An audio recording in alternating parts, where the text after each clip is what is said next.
Welcome to another episode of Scanning the Market. Today, I sit down with the CEO of DeepC, Franz, and we discuss the journey of platforms through just being a distribution layer to an orchestration layer, the future of the radiology market, and the journey of a CEO and some of those struggles. Hope you enjoy.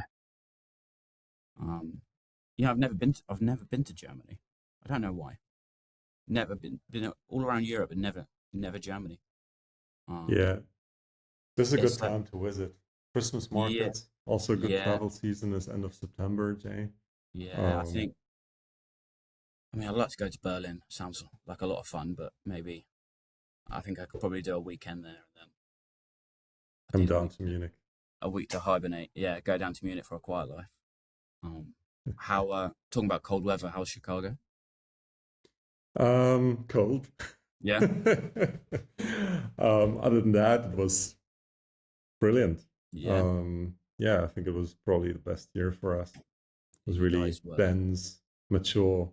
It was good. Team was in great spirits, and then, Chicago always has this kind of coming home feeling, anyways, because you meet so many friends over the years. They became friends, partners, prospects, customers.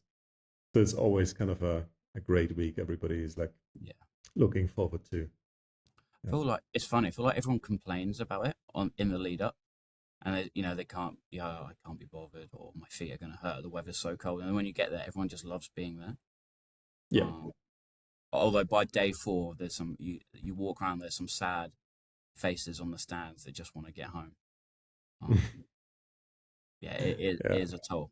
It was busy. It wasn't as busy this year, I think, because of all the flights that were cancelled. I don't know if that affected you guys much. It definitely impacted me. A lot of the meetings I had day 1 were cancelled. No, it was quite all right. I mean, we already flew in on Friday and then set everything up Saturday. We just recognized a few cancellations, and it was quite interesting. I was walking the hall on Sunday, and some booths were like a ghost ship. Either they were built, but nobody was there, and they were not staffed, or they weren't even built because the booth building crew was also stuck in snow. So it was quite an interesting experience.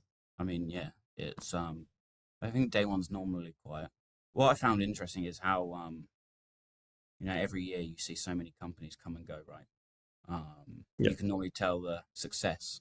This is funny. I always say to people, you can tell the success of a company by how big their booth at RSNA is, and if it gets gradually smaller every year, then you know something might not be going too well, or some other companies just aren't there anymore. It's at the same time, like the booth size is can also be like kind of a showing off effect, right? So I'm always like internally debating.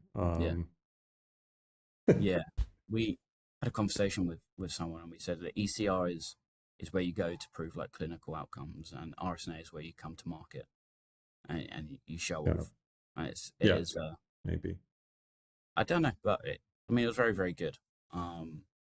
It's good to see you guys progressing. I remember when we first met, I think you're right at the back of RSNA. This was a few years ago. Now you're right at the front. We're sort of, I think, leads me into my first question, which was, when you guys started, it was about, I guess, developing, algorithms and then getting AI into radiology, which I think is slowly being achieved. It feels like the problem now is making AI actually work at scale. I'm interested to know, I think, when that turning point was and what your decision I'm thinking was throughout that process. Look, even before we started, my co-founder Julia and myself, we have both an AI background. Before my AI degree, I actually studied medicine. I'm a medical doctor by training. So it was kind of natural choice to do AI in medicine. And we got involved in a research project with a technical university here in Munich. Yeah. And back then, like the methods were quite exciting for Yeah. time back then. It was like Hmm.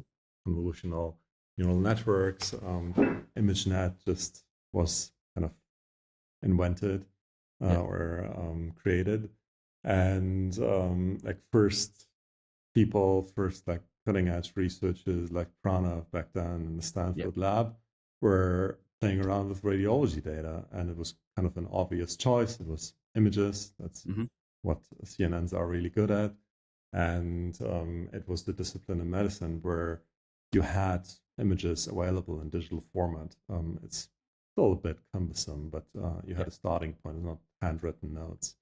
So we started to actually in 2018, for before we incorporated the company, we started building anomaly detection AI Yeah. based on autoencoders.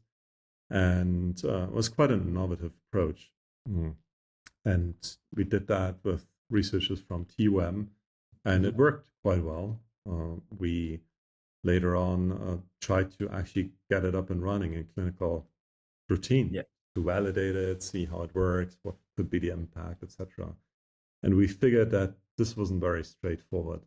So we were technical people, or Yeah. are technical people, but it wasn't very straightforward. There were processes and DPAs and InfoSec, and then you had to set up your server and get some kind of mini packs up and running to receive data and send data back. And you had to take care of like local environments and GPUs and all of these kind of things, right? And it was back in the days, and eventually we got it up and running, but it wasn't very stable as well. Hmm. So it was back in the days where we thought, okay, we want to do something in that domain. It's exciting, it's impactful, and it seems feasible. But we saw that there is really a kind of vacuum for AI infrastructure. Yeah. Back then, it wasn't there at all. And we had to build everything from scratch. And we kind of anticipated with scaling of AI in that market, there are basically two choices one can make. Hmm. Path number one is becoming really, really, really good at building AI Yeah. and yeah, become one of the leading companies. Hmm. What you need for that is compute and data Yeah. predominantly, and very smart people. I think we have very smart people here, Yeah. but we're not that well equipped with capital for compute, Sure. and data protection laws in Europe aren't Tough. like, yeah, they are a bit tough. Hmm. So that was option number one, and then option number two was, hey, let's figure out if there is actually a case for AI infrastructure as a category, Yeah. which was like way ahead of the time. So we thought about how do you scale up AI adoption, not only from a developer point of view, but also from Yeah. a clinical point of view. So I would say when we started the company then, and obviously we chose path two and then really doubled down on that problem. So when we started DeepC, the core problem was like access and scalability of Yeah. AI deployment. Hospitals started to play around with AI. Yeah. And as time progressed, like a few years later, they started to get a bit more overwhelmed by fragmented narrow AI solutions, but a market that kind of skyrocketed, hundreds of models, no clear way to test, Yeah. deploy, govern them safely. So we built DeepC to make AI solutions usable in the real world in a scalable and safe manner. Yeah. And I believe today the problem has shifted quite a bit. Hmm. Access alone is no longer enough as a Yeah. problem to be solved. I think the real challenge is orchestration of AI Yes. at scale. So hospitals are not asking anymore which AI model should I buy. I Hmm. think there are um, category leaders in like certain verticals, and then there are other companies that are building like very broad suites, and then Hmm. there are researchers that build their own Yeah. models, and then there are like foundation model players Hmm. coming in, there are generalist foundation model players in, so coming in. So it's a very volatile market now, that whole AI layer. Hmm. So we shifted from which AI model should I use or buy to how do I run AI reliably across workflows, vendors, geographies, regulations, and really unlock ROI. Yeah. And DeepC has evolved from kind of a pure access marketplace deployment Yeah. layer into like a complete end-to-end infrastructure layer that makes AI operational, measurable, and trustworthy over time. Yeah. It's interesting you say that. I think I saw, yeah, I don't know if you know Signify, the Mhm. research group. They did well, yeah, research, and they sort of argued that I guess the early platform, I guess the propositions were I guess overstated a little bit, and they were now shifting beyond I guess integration. I think the key word is toward like orchestration, and Mhm. I think the potential mistake is, and I don't think this is anyone's fault. I just think it's a lack of information. Is the word platform? So when Yeah. you think of the word platform, at least to me, you think right. I don't just for example, this is DeepC. It's an app store for radiology, Mhm. and maybe this is what it was right at the very beginning. Mhm. Um, you make one install with a DeepC or whoever it is, then you have access to 60 different algorithms, right? And I Yeah. think that sounds great, and I think what probably happened, and yeah, it's probably why the product has developed how it has, is that's no longer enough, right? Because it doesn't actually help. It gives you more access to algorithms, and it's nice, but if it doesn't speed up the workflow or it doesn't integrate or orchestrate, then the real value is just I don't know making easier implementations. And it seems like you guys picked up on that probably quicker than some other companies. Yeah, and I think that's pretty much on point. And there are a few developments in the AI layer that we kind of anticipated many years Hmm. ago. You see that in other domains as well. Back then, when we started 2018, everybody was very excited about technical possibilities. Hmm. We got very excited about it, Yeah. right? So the art of the possible and feasible, everybody tried to turn this into a business case. Yeah. But when you try to stay like a little bit more cold-headed and zoomed out a bit, you Hmm. could kind of foresee that AI will be seeing like a similar evolution like it did in other kind Yeah. of domains. Back then, um, point solutions worked when AI was a Hmm. novelty, Yeah. one model, one use case, maybe even only one finding, Hmm. um, sometimes like one workflow. But healthcare doesn't scale that way. Yeah. Radiology is now dealing with thousands of AI models, multiple reporting systems, PACS vendors, and increasingly like clinical workflows and Yeah.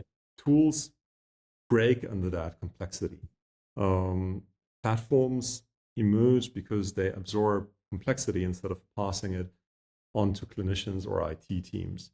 Hmm. And I think that's kind of one area that we have been seeing more and more becoming dominant. And I think the same shift we saw in cloud data, Yeah. DevOps, um, like 20 years ago, everybody built Hmm. their data center, right? Yeah. Yeah, sure. I mean, you can do that, but does it make business sense to do that and Hmm. operate a data center? In which business are you in? And I think Yeah. that's a core question that people need to ask themselves. Like, in which business are you in? Like, Yeah. are you in the business of building like cloud data centers, or Hmm. are you in the business of value creation and letting somebody else do that? Yeah. So I think in our field we see a similar transformation happening now. People start to realize what their actual core competency is. And once AI becomes mission critical, infrastructure matters more than just features. Yeah. So I think that's an interesting realization that the market is currently going through. This is accelerated by a different factor, in my opinion, and Hmm. that's foundation models, new Yep. model class. And it's quite evident. Why is this so transformational? I think it puts pressure on existing vendors to Yep. innovate, either from a technology or a business model point of view, because new players and new entrants to the market can do things 10x faster. They Yep. can do things 10x better, and they probably Yep. can do things with 10x less resources. So there is like a pressure in the Hmm. market. We see that foundation model evolution also enabling a decentralization of development. We see a Yep. lot of academic researchers building their own models. Yep. And that was something that people were not taking serious for many years. Hmm. But it's becoming a reality. And it is not a bad thing because many use cases in the field, clinical use cases, it's not necessarily sensible to build a company around it. You might not Yep. even have the business case for it to go through like FDA clearance and CE marking, etc., clinical Hmm. studies, etc., etc. So it might not make any commercial sense to build a startup, a venture. You might Yep. not find investors, etc. But often the clinical researchers that are more tech savvy, they know their use case, they know what they want, they know their clinical workflow, and they can train it on their own patient Yep. data. So that's a kind of direction of travel that we have been seeing for quite a while. Hmm. And then the third kind of area that is evolving in my opinion in that kind of second evolutionary trend of foundation models is that we see more and more generalist companies actually pushing into the space. Yes, Yep. they're not yet there, but they have a lot of funding behind that makes like the foundational techniques and methods very robust. They're Yep. not specialized for a certain use case, and they are not specialized for the medical domain. But I find it quite impressive how far you can already get, Yep. even though you're not specialized for that domain. Hmm. I mean, now imagine using those generalist models and fine tuning it on actually specific medical use cases. Yep. That's kind of a very interesting dynamic that we are seeing in the market. And I said it a few times in the last couple of weeks, returning from RSNA Hmm. feels like seeing four to five forces. You learn like in every MBA class is a very Yep. theoretical concept. You see it in action. And Yep. that's what we are currently seeing in the industry, which is quite exciting.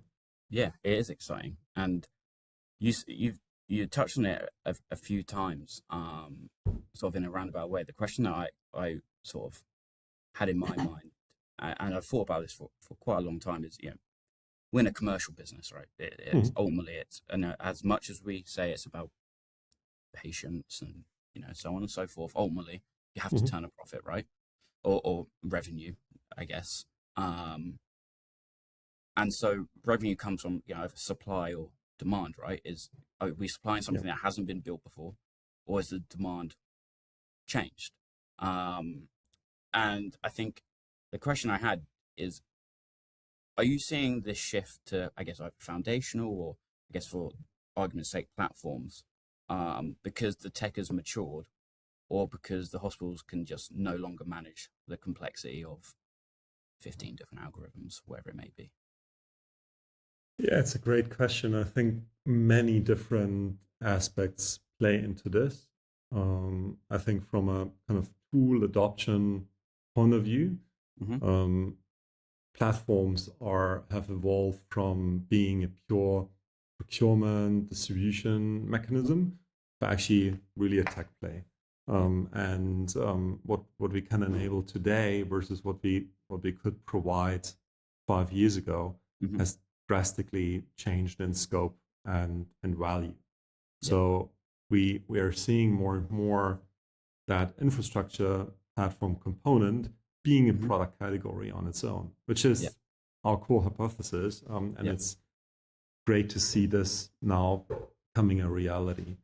So it's about adoption and management Mm-hmm.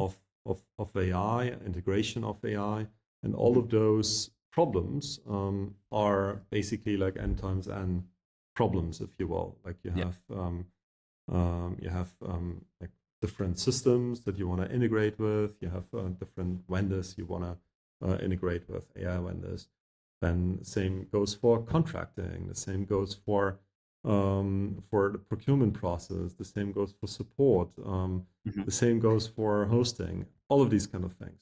Yeah. So I think that justifies the existence of infrastructure platforms as a tech play and as Mm-hmm. a kind of service. But to the points that I made earlier around foundation models, it goes beyond that. Infrastructure not only helps with the procurement of individual tools, Mm-hmm. but now you can think about orchestrating those tools, Yeah.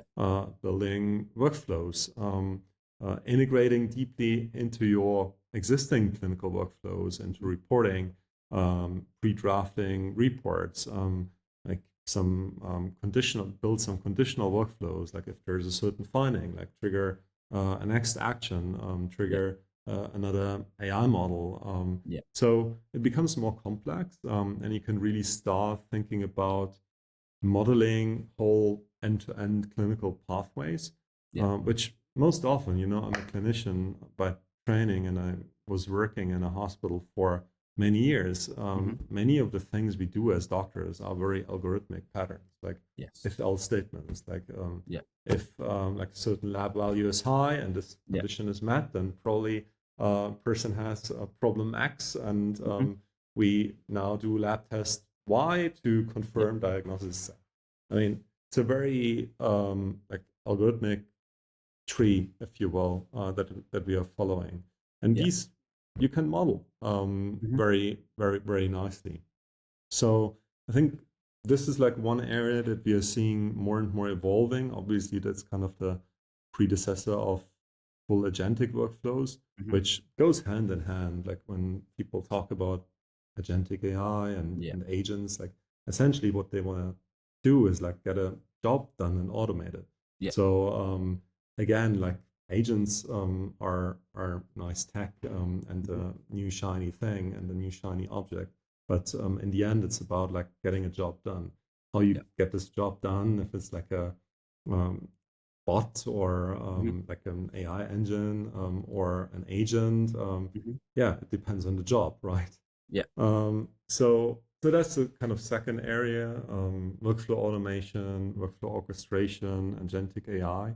And then to the point that I mentioned earlier around foundation models, this kind of decentralization of development, which opens up like completely new areas, researchers building their own models, like really targeted to their use case, to their Yeah. patient population, maybe even like exchanging those models with other researchers, etc., across networks. I think that's really cool. Kind of this ecosystem network Mm-hmm. effect becomes more and more prevalent. And I think in the future there will be a mix of like specialist, clinically validated, proven commercial AI models, but Yeah. also like this decentralization of AI creation and usage is going to Mm-hmm. happen. No, for sure. I You're alluding to it there, and yeah, the key word that keeps coming up is orchestration. Because like in my head, I think if you have a band and you have 100 different people playing Mm-hmm. 100 different instruments, and you don't have the Mm-hmm. conductor Yeah. like organizing everything, you're just gonna have complete Mm-hmm. chaos, right? So you need something to organize it, and then you introduced is it Ada Mm-hmm. as like an AI, I guess, co-pilot. I mean, in Yeah. practical terms, what does this new product do today that I guess wasn't possible a few years ago? Yeah. So Ada in itself is basically a shell. It's a desktop application which you Yep. can run on a client, and it lives on your desktop. It's a Hmm. small widget which you can drag and drop, and that's Ada. So the magic happens once you're filling ADA with live. What that means is connecting it to data sources Yeah. and connecting it to LLMs and agents. Mm-hmm. So, for example, you could connect ADA with our gateway, very Mm-hmm. simple one. What does it do then? It allows you to basically get notifications, and you can configure those notifications. Yeah. This is basically modeling a very well-proven workflow, Yeah. desktop notifications for urgent finding, for example. Mm-hmm.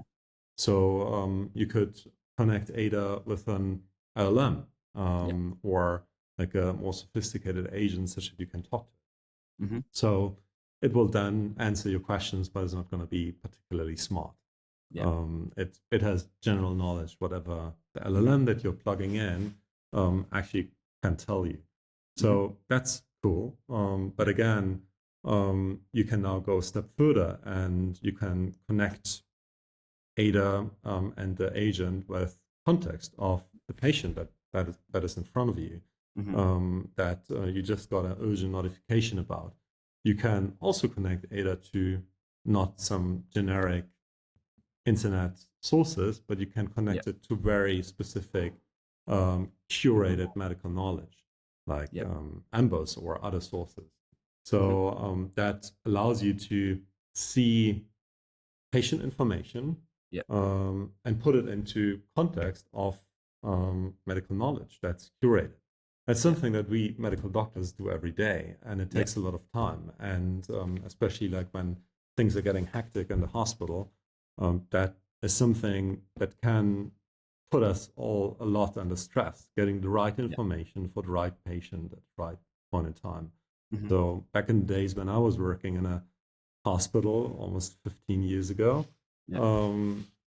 I was then looking for textbooks, like looking up like the right treatment pathway. Okay, for this specific disease, what do we do? Yeah. Or we're using Google. That's not a very reliable source, but that shows like how desperate we were in some Mm-hmm. like emergency situations. Imagine yourself like Yeah. in the hospital 2 a.m. in the morning, and you're like a 1 year, first year resident, Yeah. right?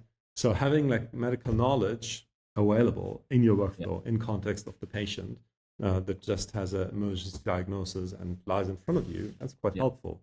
And now you can go a step further. You can also connect it to other sources like the EHR or the patient Mm-hmm. record, and actually get contextual information about lab values Yeah. or about the patient's history, for example.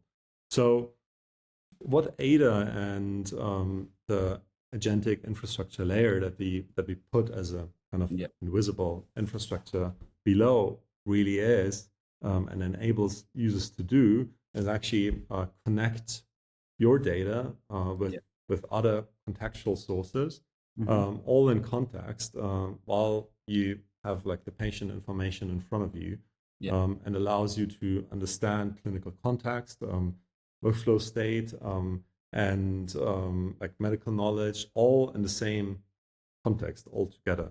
Mm-hmm. So what did not exist before is kind of the ability to orchestrate multiple AI capabilities Sure. dynamically within a real clinical workflow, within real clinical context. So, Mm-hmm. and we are providing the infrastructure allowing Yeah. users to do exactly that. Mm-hmm. So that's basically what it is, like shifting AI from being kind of reactive to Mm-hmm. being assistive, in the real workflow. So I guess in like I was trying to when I was obviously when it came out, I was trying to think of some real world examples, and I I spoke to CEO of Riverain, so I thought let me use him as an example, Mhm, or Riverain as an example, right? So mhm, the way I think of it, and I guess correct me if I'm wrong, but it'd be nice, I think, for people to just understand what it looks like in practice, right? So mhm, CT is done on the chest, exam arrives, it's ingested. The DeepC sort of software determines that this is a nodule relevant case. mhm, Growth assessment is needed, whatever it may be, right? It then decides that Riverain, for example, or whoever it may be, is the best AI to use for this. Then Riverine runs, does what Riverine does best, detects the lung nodule, measures it, risk characterization, all that sort of fun stuff. Could compare against prior exam results as well. You can see that growth. And then what Ada does is it presents those highlighted nodules, the growth, I guess the change over time, the structured reports. I don't know, maybe they're pre-filled. And then, Riverine does what it does best. But what DeepC is doing is deciding when and why Riverine, for example, runs, and is deciding how those results are presented, which I feel like is, from speaking to a lot of people who have sold platforms or AI algorithms, the biggest challenge has always been, how is this information actually presented? Is it making our life actually easier instead of just being a cool detection sort of system, right? Yeah, absolutely. But then it could even go a step further. Imagine you are the doctor looking at this case, or you're looking at some case, and then you get a notification. Riverine has detected nodule. You open Ada, you can directly jump into the images. You can then like examine the images. I mean, a logical question that you will ask yourself is like, how did it look like before? As you already said, like might have already looked at priors. What we can do is like pull the patient's history, right? Did they have like something in the past? Do they have like some other cancer in the past? What's the age? Do they have any comorbidities? What drugs are they on? All of these are very relevant factors. And then what does the guideline say? So you can actually then start interacting with Ada. So you can talk to it, or you can like write and type text, and then ask, okay, what does this mean, like in this constellation? And then it will pull all of this information together and put it against the medical knowledge, and it's curated medical knowledge, not like a Google search. And then it puts this into context and might give you information. Okay, in this particular case, with this patient age and this comorbidity, and these kind of findings in the report, we can classify it as like in a certain classification scheme. And given like all this context, we would actually suggest treatment XYZ, or like further confirmatory diagnosis is the next step. So like the perfect doctor house knows all of that, doesn't need Ada. But the reality is like most of my colleagues, including myself, are not Dr. House. So having all of this knowledge and contextual information at hand when you need it is actually quite useful. Yeah, I don't think it's about knowledge. Doctors, radiologists, some of the smartest people in the world, right? I think it's just about time and case volume as well. I think, how much, I don't know if there'll probably be studies done down the line. How much time can using a product like Ada save someone, right? Compared to if it was me having to sit here and think. There's you make mistakes as well. I think there's a lot of ROI that isn't necessarily visible. It's not a human. It doesn't make mistakes, right? It's Dr. House, like, but with loads of caffeine, right? And then just sped right up. Exactly. To me, though, it makes so much sense, right? And I guess to you guys, why you developed it, like, it sounds like every hospital really would eventually will have something like this. What do you think at the moment is the barrier, or what are you seeing as a challenge from hospitals of why they're not adopting this at light speed, right? Like, what are the pushbacks that you're typically facing right now? You mean AI in general, or Ada and agents? I guess, I mean, for you guys in particular, and then the general market as a whole. I think generally the market is really picking up speed right now. I mean, that's pretty evident. When it comes to Ada and agentic workflows in particular, I think we ourselves have been a bit more careful how we Yeah. introduce this to market. We chose to actually start a closed beta program where Mm-hmm. with selected partners we explore how this Mm-hmm. technology can actually work in sandboxed environments, because Yeah. it's quite a powerful technology. Yeah. But before you use the fire everywhere, Yeah. after you discovered it, it might be good to try it out Yeah. in a controlled environment before you Mm-hmm. accidentally burn the whole forest. Yeah. So that's what we're doing in 2026. Mm-hmm. We're currently setting up those sandbox environments where we connected with first sandbox data to show how it works, also Yeah. experience like how users actually interact with it, Mm-hmm. and then go into stage-wise clinical adoption. Then like the more general AI landscape, I think in the end, it all boils down to ROI, and that can be like pure economic ROI. Yeah. And I think that's the real driver of Mm-hmm. adoption in the end.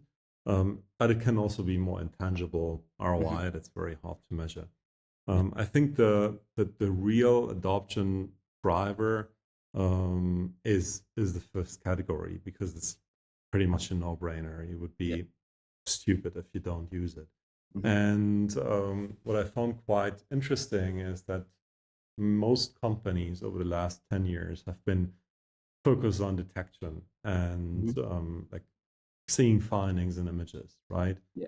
And that's per se a not easy problem to solve. Mm-hmm. It's very use case specific. 3D is much more different than 2D. Yeah. You need different training data, etc., Mm-hmm. etc. Obviously, this changes now a bit with VLMs and foundation models, and things get accelerated, but it's still a non-trivial problem to Yeah. solve. At the same time, that's exactly the area where radiologists are good at. Yeah.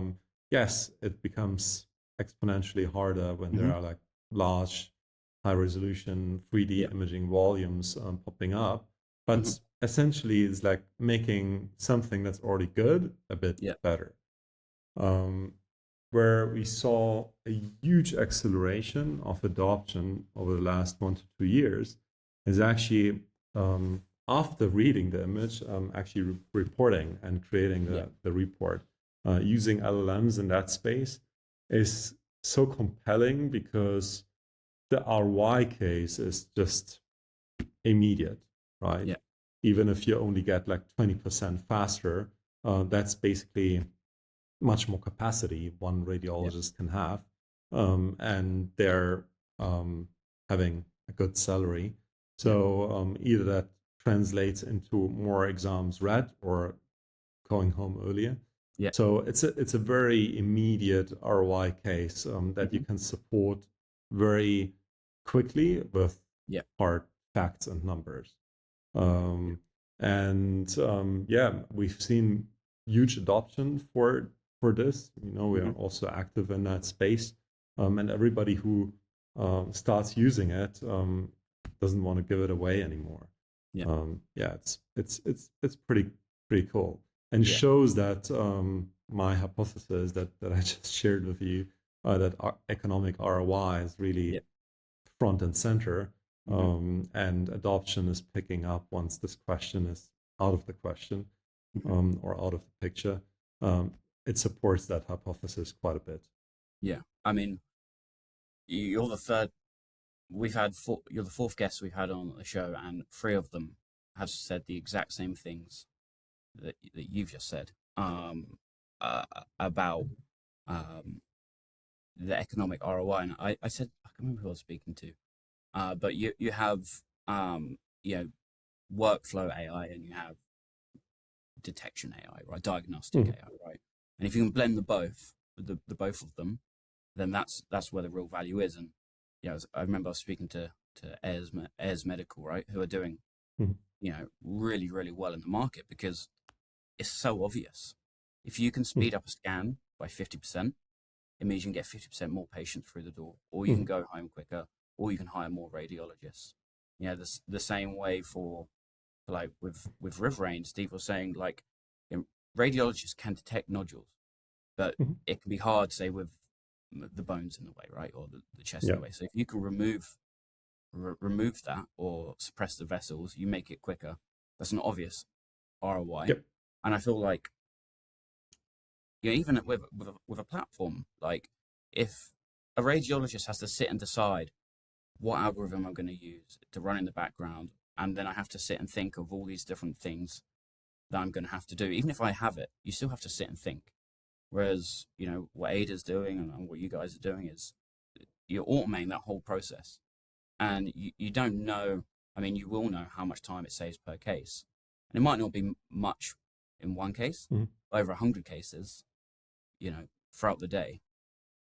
Mhm. It's just such obvious economic ROI. And then ultimately, that leads to better patient outcomes, right? Absolutely. And in the end, it's simple calculus, right? If you can cover and touch all 100% of all radiology Mm-hmm. cases, even a small time saving Yeah, is tremendous. And that's what you're seeing in reporting. It yeah. doesn't apply to a subset of like a Mm-hmm. subset of cases. Mm-hmm. It is basically universal. Yeah. I'm going to change. I was going to ask you this at the beginning because you brought up about your background. How did you find going from someone with a massive clinical background and a technical background into you know running a commercial company? Like, that's a lot of learning on the job. I imagine a lot of a lot of mistakes probably made. Yeah, absolutely, and that's why we are in the game, right?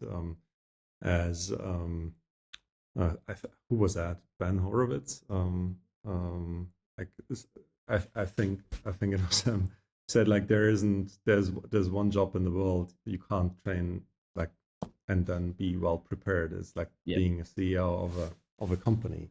You yeah, learn it while you build the yeah, venture. yeah. Um, so it was a very steep learning curve Mm-hmm. and really a very very exciting journey. What I find quite fascinating about this job, but generally about building ventures, Mm-hmm. is that in every stage of the company, was it like 6 years ago when we were like few people in the room thinking about the future of medicine and building prototypes versus raising our first round and Yeah. going live with the first customers, up to now where we are an organization Mm-hmm. that is operating internationally and has a rather distinguished product now. Yeah. All of these different stages come with different challenges, and I mean that's what founders generally.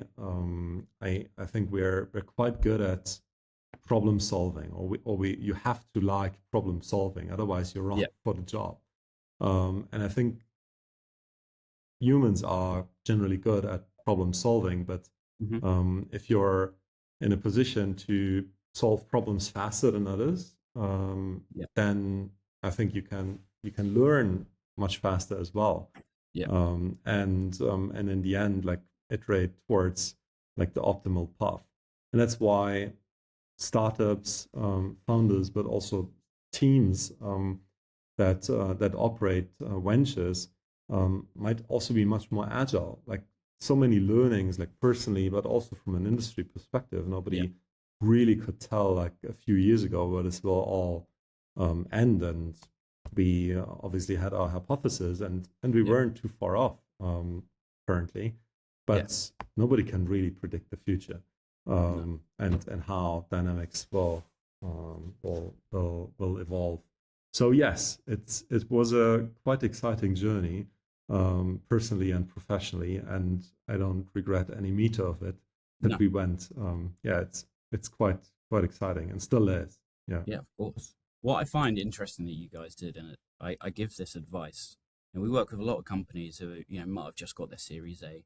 They just get given $50 million or whatever it is, right? And they think, right, at least from our perspective, higher, higher, higher, scale, scale, scale. Mhm. I want 50 Yeah. salespeople. I want, a whole new R&D team. I want X, Y, and Z. Yeah. And the first thing I always say to them is, right, slow down. You don't need that. You need to, you hire one person, you max out their capacity, then you hire another person, Yeah. and you do it step by step. You guys have, I've never seen you advertise. You got funding, but I've never seen you advertise. Yeah, we're bringing on 20 new people, right?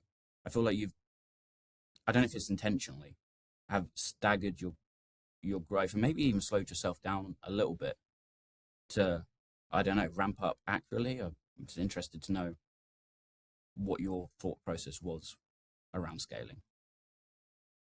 It's one of the most fundamental questions and challenges that you need to actually overcome when you scale up a business, I believe, because as you just outlined, if you scale too fast, it might break the company, Yeah. and you might be far ahead, like, and you're overspending, and like in the end, we're all human beings, right?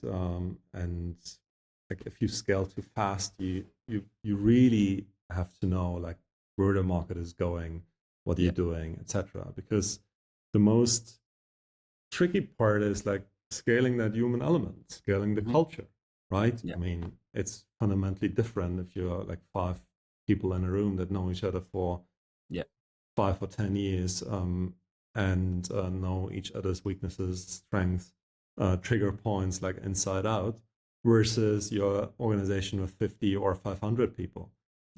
So you really need to think about your values and your culture very, very early on, what actually you stand for, because like you gotta get it right, because if you don't, you're scaling chaos, and that goes for every single element of the organization. And I think the people element, you're right, we never scaled like crazy and hired completely crazy, and that is one of the reasons, right? Every new person you bring to the organization, it's a small change process for everybody. Communication interfaces might change, like dynamics might change. You gotta monitor that the culture is actually scaling with new people. And if you do that too fast, companies can break, communication can break down. You have like these ownership vacuums, which is very natural, right? I mean, I'll give you an example. Like when we started the company and we're just a bunch of people in a room, everybody did everything. Everybody felt ownership for everything. Like I was wearing like 20 different hats, and nothing fell through the cracks. Like, I mean, maybe a few things, but nothing major, because everybody knew. And then at some point, you were like 10 or 20 people, let's say. And then responsibilities and ownership is evolving, right? You wear a few less hats, but you got to make sure somebody else is then taking ownership of a certain area. And what's naturally happening is that as you scale, things will fall through the cracks. And if you scale too fast, you will not even recognize that something is wrong, or you will recognize too late. So I think giving yourself like a pace that is kind of adequate is very important. Couldn't agree more. It's there's a lot of, for lack of a better term, there's a lot of hype in this market, right? And I feel like sometimes it's bring us back to where we started. It's almost sometimes a marketing campaign. Is we're growing this much, we're doing X, Y, Z, and I think it's just so important to stay in your own lane and scale at your own pace. And I think that's an exciting challenge in itself. And I think the hard part is especially for you guys, because there's not many companies who do what you do, right? Is we're building a market as we go, right? It's not like you can tap into a talent pool that can come in and say, right, Franz, you need to do X, Y, and Z. Which leads to my next question. Round scaling and bringing people in, what has been the hardest skill set, you think, to find, and the biggest challenge in bringing in those, I guess, niche sort of people? I think it's a really important but also very hard question. I learned the hard way that the skill set from a kind of I know the industry for 20 years point of view, it it matters, but it doesn't matter too much. Mm-hmm. It's great if somebody has a huge network and they have the right experience and the right expertise. That's a big, big, big plus. Mm-hmm. And for some roles, it's also kind of non-negotiable, right? Yeah. So you gotta know what you're talking about Mm-hmm. when you're like a clinical application specialist. Would be good if you have some clinical experience, but like a real non-negotiable for me is much more stage fit. So people need to suit or fit the organization scale. Mm-hmm. A pre-seed stage company is fundamentally different from an organization that's like in Series B stage, and it's all Mm-hmm. about scaling and much more process driven. Yeah. And those are different types of people and Yeah. different types of mindsets and different types of attitudes as well. Yeah. So I think that's a really, really, really underestimated, For sure. but very, very important Mm-hmm. aspect. And Yeah. it's kind of, oh yeah, we hired X who has like run 20 years Mm-hmm. of Y Yeah. kind of P&L responsibility and organization Z. Yeah. It doesn't matter, No. right? Because like in organization Z, there might be 3 big decisions per quarter, Yeah. and everything is like non-chaotic and very process-driven, and there's corporate structure in Yeah. place, and everything is yeah different. Yeah. Yeah. So in a venture, you gotta make 3 decisions per hour. Yeah. For sure. And that pace is completely nuts. So that Yeah. person might be a completely wrong fit for the Yeah. stage of like an organization which is still much younger. Yeah. So I think that's the one thing I learned over the years as very important. And then obviously it's attitude, cultural fit. We have our kind of values here on the There we go. in the side of our meeting room. And yeah, in a certain mindset. That's what I'm looking for. Obviously, expertise, experience, etc. It's great, but those other things are real non-negotiables.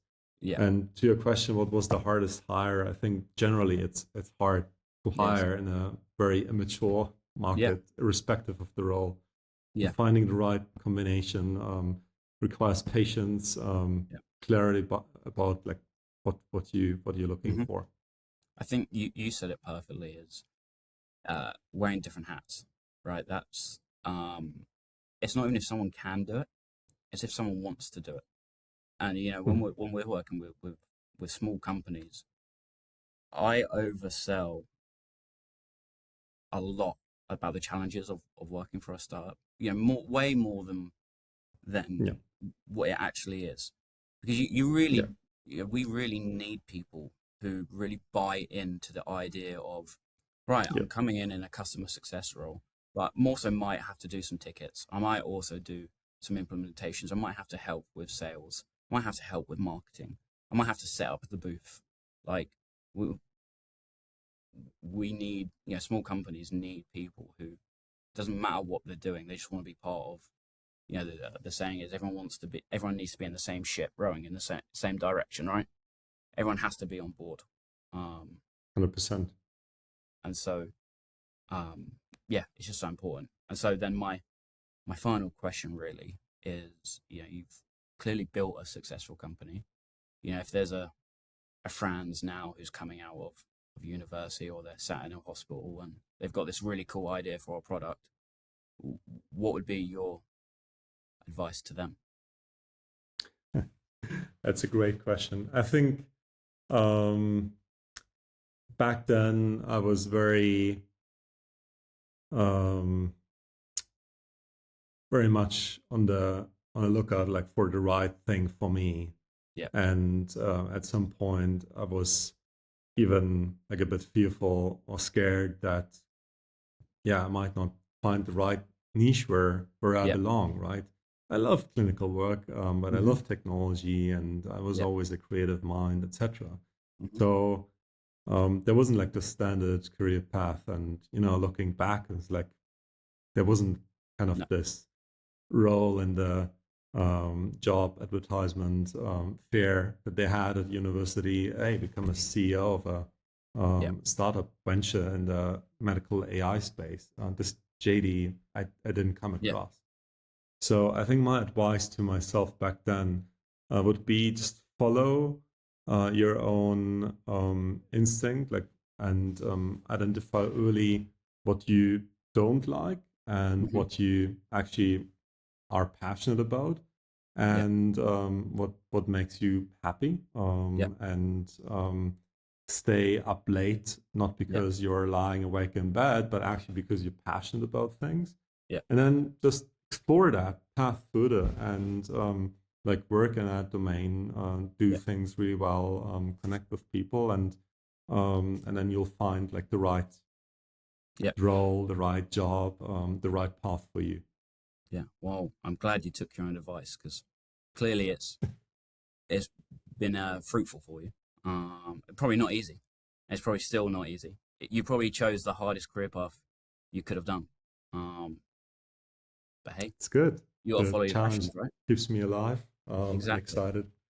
Exactly. Well, look, I appreciate you coming on. I don't know if there's anything you want to share or anything you want to plug, anything coming out that you want to promote. Oh, I think just want to say thank you, Jay, for your Yeah, of course. always great insights into the industry. Of course. I think you have a really smart view on and perspective on trends that are happening, Hmm. and really enjoyed the conversations. Yeah. Wishing you and the community Yeah, happy for sure. holidays ahead. Only a few days. Yeah. Yeah, no, for sure. Yeah, Well, thank you very much for being a guest. Cheers. thanks. Cheers.